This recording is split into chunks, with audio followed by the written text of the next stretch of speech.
There is no right way, wrong way, aligned way, perfect way, easier way, more fun way, quicker way. Whatever it is, whatever choice you make is a choice that you make. It is a path that you take. It is an experience that you will get to have. You cannot get it wrong. You cannot make the wrong choice.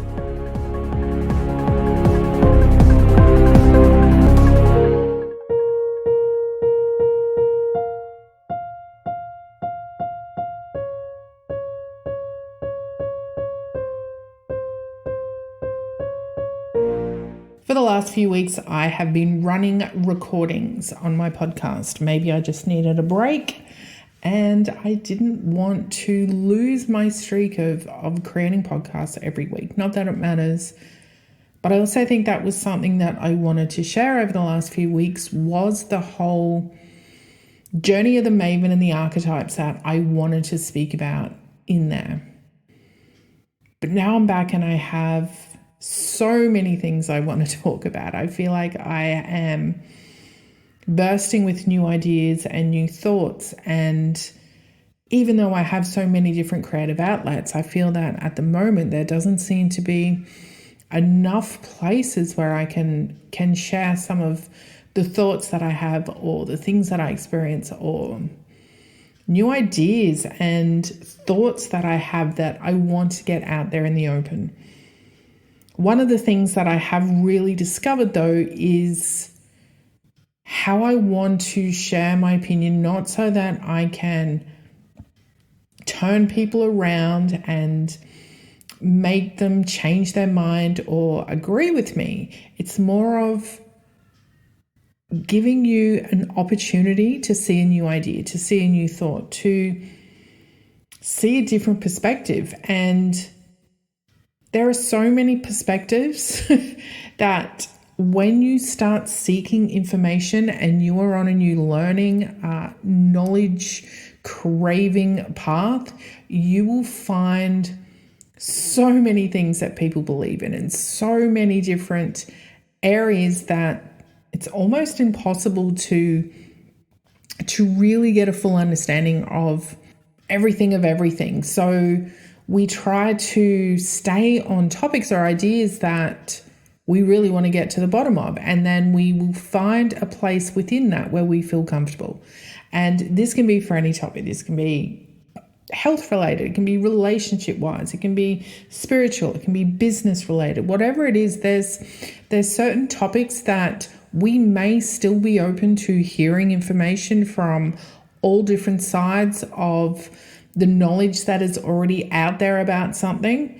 And then we will find a comfortable place for us to sit in within that knowledge base. We will see it as a place of where our truth is, where our belief lies, where our level of commitment to that idea sits, and we will attach to that. Some people will stay there. They may stay there for a long time. They may stay there forever. Other people may be there just momentarily. They may expand and move into other areas, or they may jump in and out of different ideas.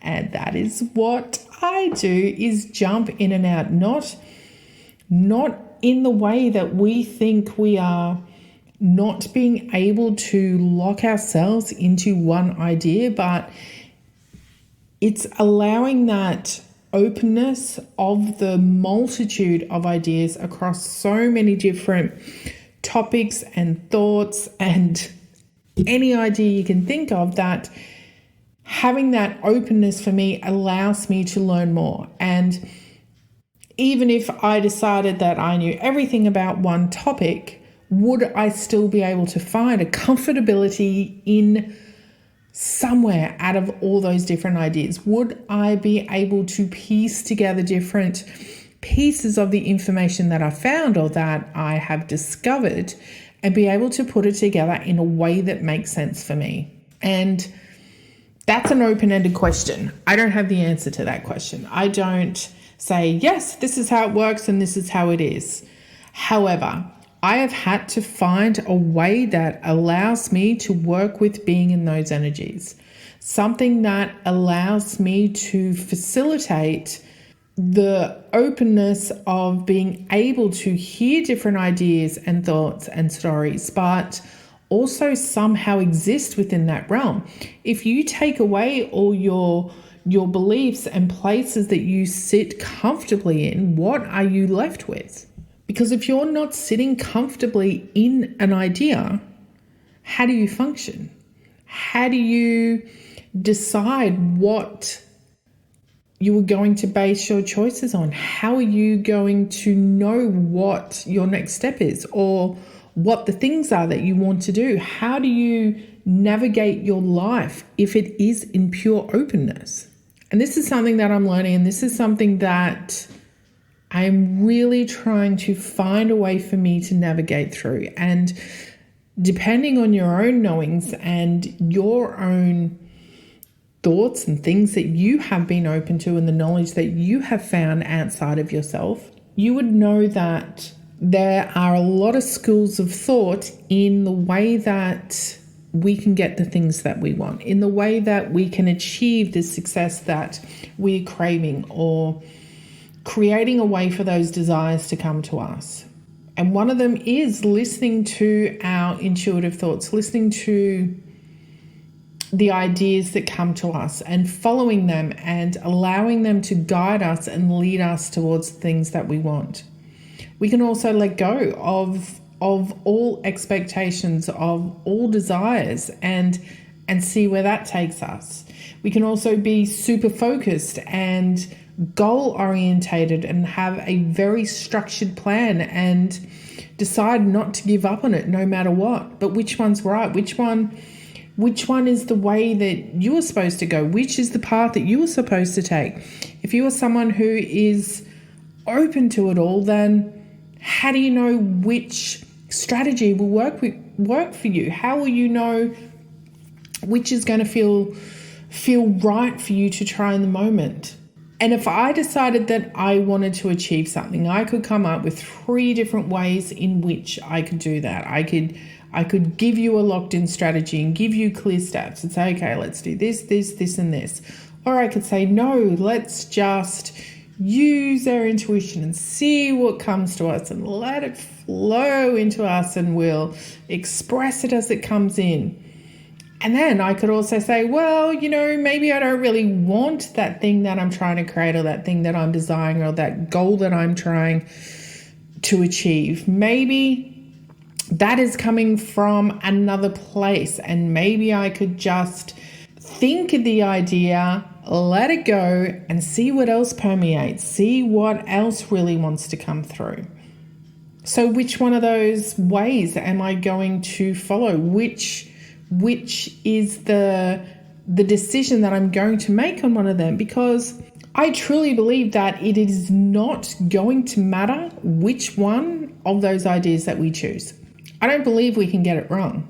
I don't believe that there is a more aligned or a higher purpose or a more perfectly in tune choice other than the choice that we're going to make in that moment.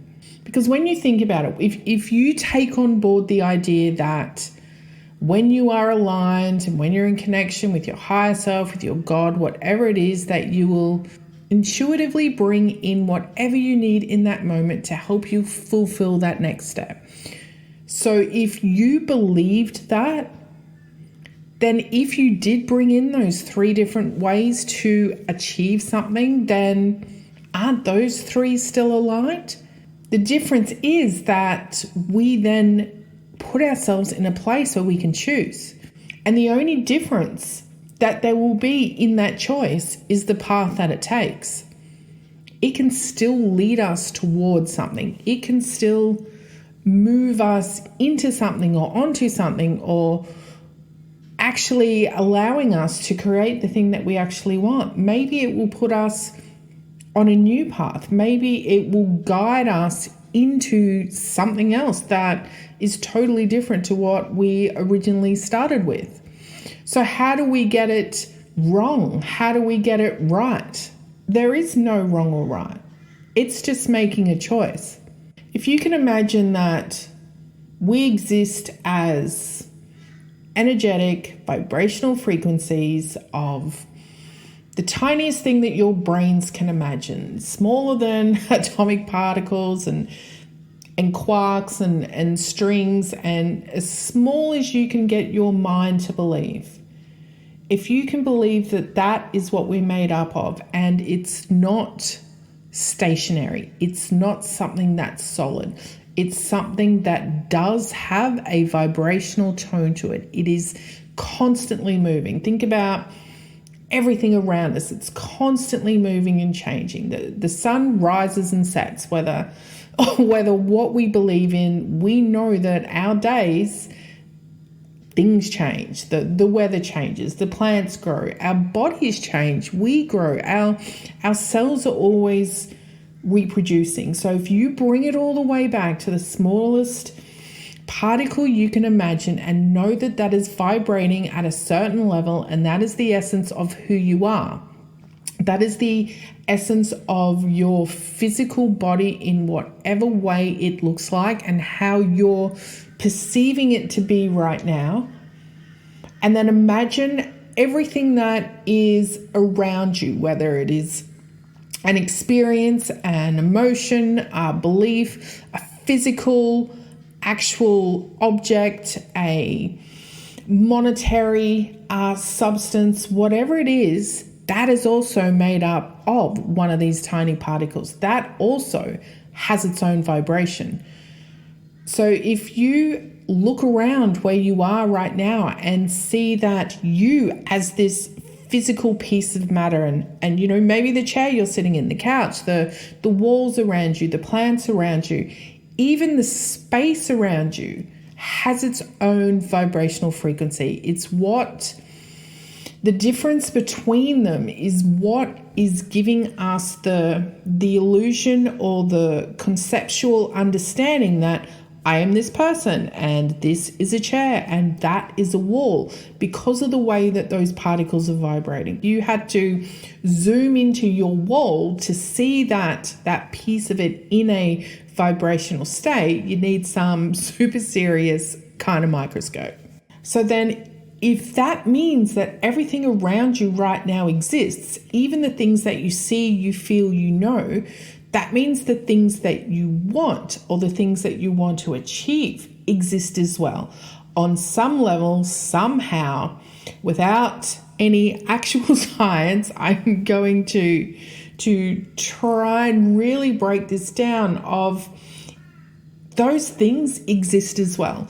Even though you can't see it from where you are right now with the things that you are perceiving to be real right now, even though you can't see it, it exists somewhere.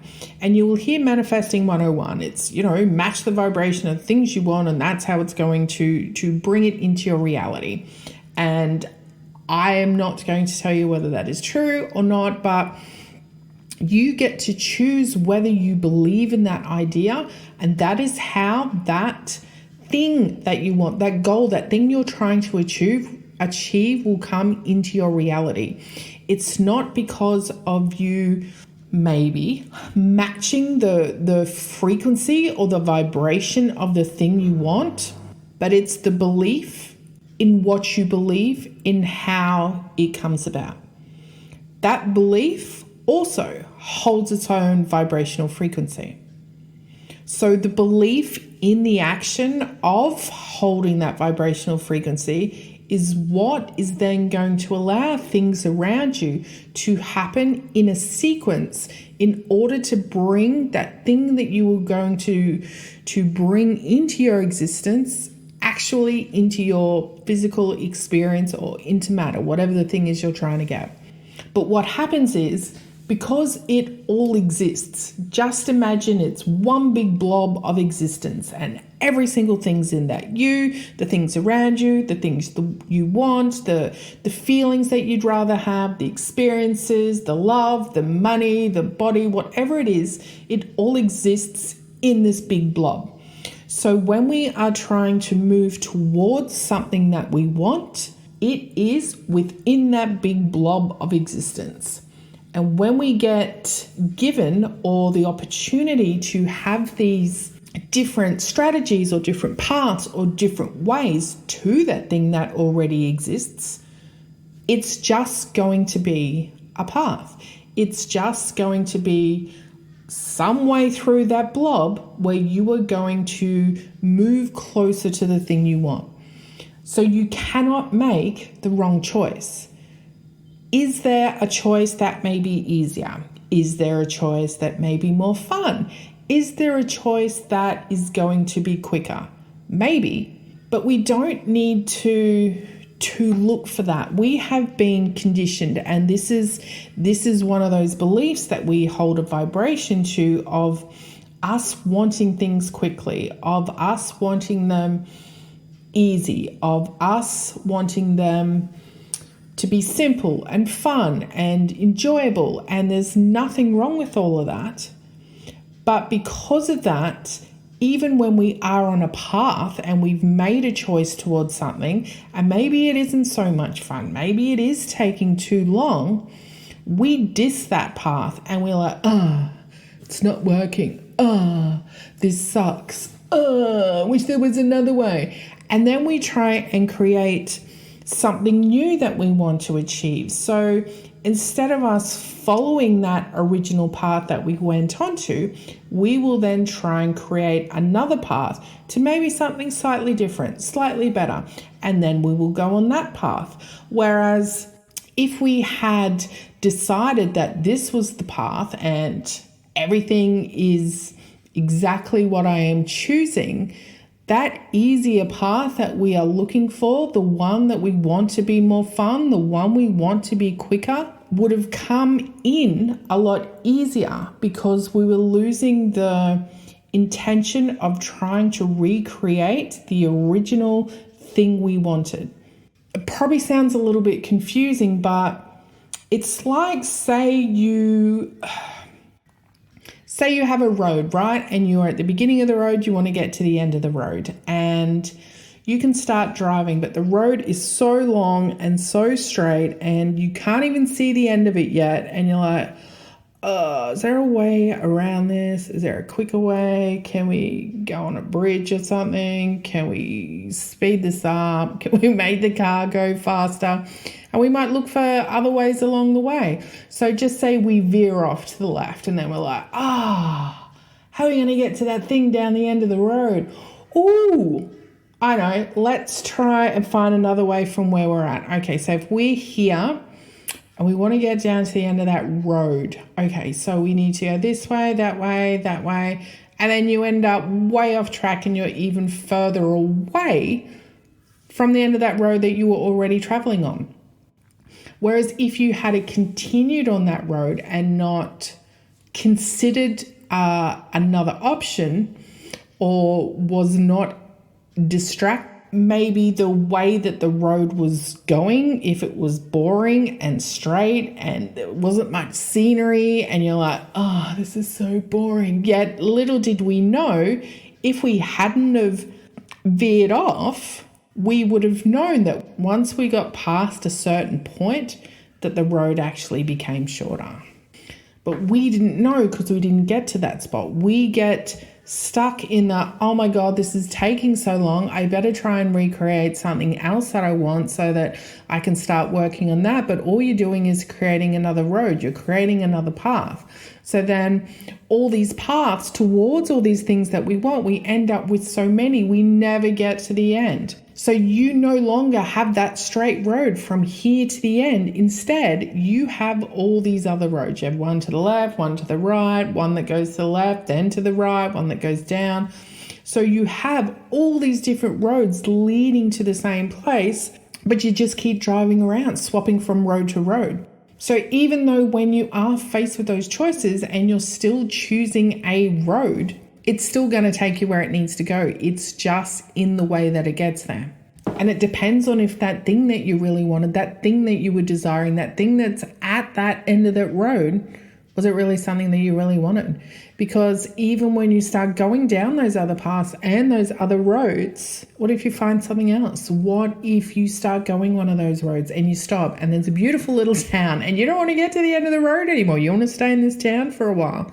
You can. Does that mean that your original desire to get to that end of the road is gone? Does that mean it's over and done with? No, you can stay in that little town for a while. You can sit there and do whatever you like. Maybe you'll stay there for the rest of your life. Maybe you won't. Maybe one day you'll wake up and you do want to get to the end of the road. Maybe you don't. But that's the same as what we're doing every day. We are choosing which road we want to go down. And we can make it as simple or as difficult as we want to. But if we lose the labels to saying that it's simple or difficult, we will get to experience the journey in a way that makes it easier, which then allows the thing to come in quicker. It's counterintuitive because your brain's like, wait, what? It's like the old rip in the ocean, how they tell you don't fight against it, go with it, and that's how you get out. Whereas that makes no logical sense to your brain saying, I'm drowning, I've got to try and get out, and you try and swim out. It's not your initial reaction to go with the flow, but it is still the easiest and can be the most efficient way to get to where you want to go. So when you are faced with those different ideas, all those different parts or different types of knowledge or things that you are learning and things that you want to attach to, it doesn't mean that you are stuck on them forever. It doesn't mean that this one is better or worse in the moment. And even though we've led to believe that everything's in alignment, we go with the one that feels most aligned. I have recently found that the ones that are feeling the most aligned are going to be the ones that feel more comfortable. But the ones that feel more comfortable may not be the ones that are going to catapult or quantum leap us into something else. You think about anything that you want to achieve. Say you want to be a professional motivational speaker and you struggle with doing lives on Facebook, yet if you were trying to make an aligned decision in the moment for something you wanted to do right now, and one of them was, okay, go record a video and edit it and then post it, versus you went and did a live video without any material ready, without any written words, and you just had to go into a big group at 50,000 people and speak on a topic that you were not prepared for. What would feel like the more aligned thing to do in that moment? And we can easily trick ourselves to, oh no, I'm going to do a beautiful little talk. I'm going to edit it. I'm going to make it sound professional. I'm going to make sure I look really good. Versus the you getting up in front of all these people speaking about something you're not prepared for. Maybe you're not even camera ready in your eyes. And doing that sounds, that doesn't sound aligned. But in doing that, that was the thing that was going to catapult you into your next path, your next road, your next journey. But you chose the other one because it felt more aligned. The one that is feeling more aligned in the moment may not be the right or the biggest move you can make. Of course, there's still no wrong moves. There's still no wrong choices. It's just a choice. But sometimes if we look for the ones that are a little bit uncomfortable, the ones that stretch us a little bit, they're the ones that are going to take us further. They're the ones that are going to lead us down a new path, a different path, which can ultimately lead us into something even better. And so whilst we are all bombarded with this world of so many ideas and people discovering their own knowings and their own ways to do things, the idea is just for us to really find peace with choosing what we choose. Sitting in those moments of those things that we really want, the experiences we want to bring into our life, the physical manifestations that we think we want to bring to life. See what comes up, see what ideas flow, see how they feel. Find one that stretches you just a little bit. Maybe not the most comfortable one. Find one that stretches you and just sit in it. Allow it to go with it, follow the flow of it and enjoy it, even if it is uncomfortable. Know that whatever is happening in that moment is still leading you towards whatever your next thing is. It is so much easier to go with the current than against the current. But it's in the letting go where everything just becomes so much easier. So when I was talking about those particles existing in that blob, all those paths, that road that you were taking within that blob, they're all still in that blob. They're all still part of that existence of where you have those things that you want. They all exist. They're all still there. Whether it's here, it's there, it's over there, it's everywhere. It still exists. You're still on your way towards it, and you're still exactly where you need to be in the moment, just making the choice that you want to make, knowing that that's going to be super fun, and it's just another experience that you get to be a part of. And if you made it all this way to the end of this podcast road, I'll be joining you again next week with something else. Really need to find a better ending. If you've made it this far, thanks for joining me for our Welcome Back podcast. It's good to be back and on the microphone, speaking, expressing, and I'll be back next week with something new to talk about. Man, I still got to work on that ending.